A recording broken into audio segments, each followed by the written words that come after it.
The Oregon Ducks went back to work Monday morning here in the Mashofsky Center. The Ducks coming off their big 62-38 win over Washington State Saturday in Autzen Stadium. One of the items we talked to Coach Helfrich about this morning is how would the Ducks respond to that difficult game, the difficult air attack of Washington State's offense, and would they respond on Monday here at practice? I'm not sure how difficult it is, but however difficult it was, we had a great Monday. So whatever we overcame, it was really good. Defense really ran around. The scout offense did a really good job today, and then offensively, kind of operating at a really good clip for a Monday of installation. You know, it's generally a day that's not as clean as you'd like it from an execution standpoint, just by virtue of you putting in some new stuff. But very pleased with our effort today. Special teams was really good as well. So off to a good start. Alarming were Marcus's fumbles on film versus what you saw in the game. They weren't alarming. They were uncharacteristic mistakes. One of them again was a communication thing that was my fault, and then another one he's just kind of waiting too long to try to make a play / could have had a little bit better protection. So not alarming. Just something we have to improve upon. Your reaction to the first BCS standings going out and what they look like?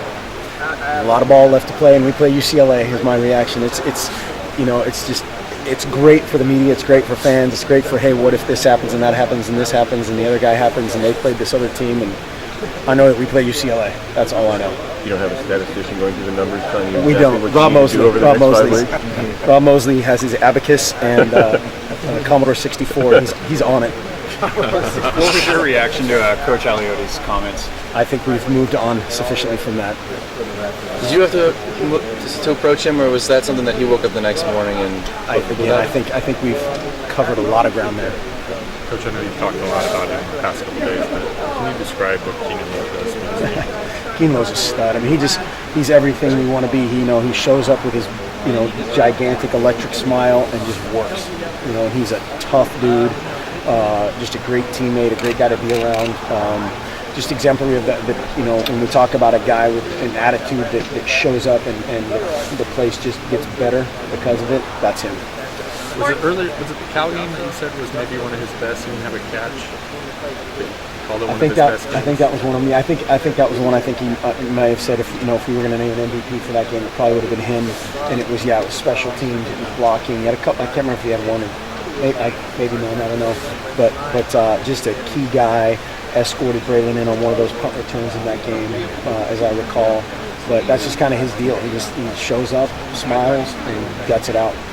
Mark, how do you bring those guys in? I mean, if you're sitting in his living room, you're saying, maybe you're not going to catch 5 passes a game, but we still want you to come. How do you convince guys to do that and then to buy into the whole blocking thing? Well, I think that's the key is you don't convince, you try to find that guy. It's hard to the bandwidth theory of human behavior, those guys, you're not going to change them exponentially. And you're going to change them a little bit and refine things here and there, but a guy like him is rare.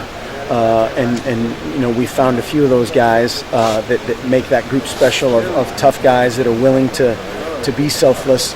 But I think it's more of the evaluation and finding and recruiting rather than, than convincing them to do something. But you also got it's a little bit of both. You got him in particular to change his mind and come to Oregon. Is there any extra pitch in there? I don't know. You'd have to ask him. I think he's a guy that is, again, perfect for what we want. A diverse guy that's played a bunch of different positions. I can remember him in high school playing, tailback, receiver, defense, returner, and just how many carries they have in the state championship game or the semifinal game? You had 58 carries or whatever it was, but just a tough guy.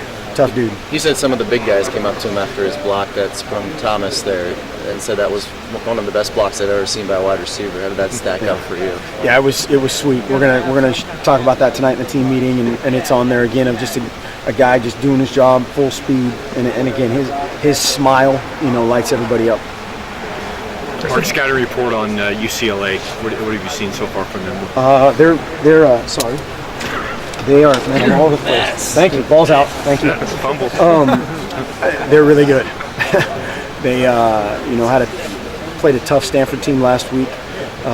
They have about 6 or 7 linebackers, and they're kind of similar to us in sort of a 3-4 hybrid scheme, and I mean, obviously Barr jumps out at you, but they play 7 guys at linebacker that are all virtually interchangeable and outstanding. They run really well. They're athletic. They're coached well. And then their front is really good. Their back end's really good. So it's a huge challenge. It's not a situation where you're sitting there going, okay, here's a chink in the armor, because I don't know if they have one. How similar is Hundley to Marcus? I don't know. I haven't really watched him this year. We haven't had too much crossover at all, film-wise. I don't know. When you watch show you anything about slowing down Hundley in that offense? I haven't watched that side of the ball yet. I'm still on the other side right now. I'll start that tonight. But obviously, Stanford's an outstanding program, and they're gonna give people fits, and I don't know exactly what the key was. When you have your next 2 opponents play each other, and you're watching UCLA film, do you happen to see a little bit of Stanford and give you some advanced scouting too? Well, a little bit, but it's kind of opposite, because you're looking at UCLA's defense and while watching Stanford's offense, and so it's what I mean. It's you're going. You might go tell the defensive staff, hey, I noticed this, or look at that, but you're not really scouting that side as much. But I'm sure it helps on some level. Special teams is a place where it's a direct correlation to something you're going to do and they're going to do.